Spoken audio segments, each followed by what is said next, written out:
Mercury ita ce duniya mafi kusanci da rana fiye da sauran duniyoyi da suke zangon rana, kuma ita ce mafi ƙanƙanta. Kaɗan Mercury ta fi wata girma, kuma ba ta da wani zobe ko wata a zagaye da ita. Daga Mercury ana iya hangen rana girmanta ya ninka yadda ake ganinta a Earth sau 3. Haka nan hasken rana ya ninka na wannan duniyar ta Earth sau 7. Kuma hasken rana a Mercury ya fi yawa fiye da dukkan sauran duniyoyin da muke da su.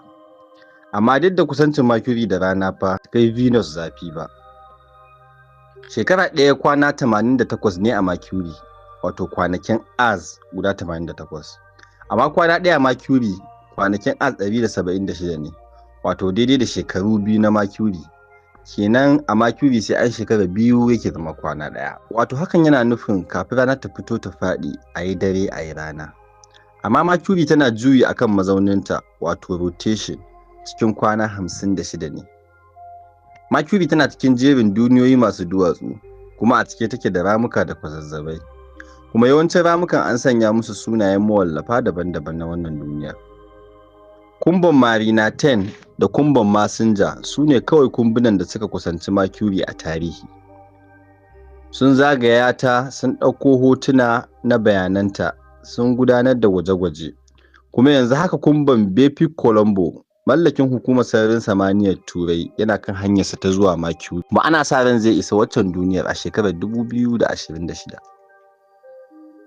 Mercury ba za ta zaunu a wajen ɗan adam ba, saboda tsananin zafinta da rana, wanda yake kaiwa kusan digiri 480 a ma'aunin Celsius, wato kimanin digiri 800 a ma'aunin Fahrenheit. Kuma tana da tsananin sanyi idan dare yayi, inda take kaiwa digiri 180 ƙasa da sifili. Kuma babu isasshen sinadarin numfashi da za a iya shaƙa a doranta, wato babu iskar oxygen.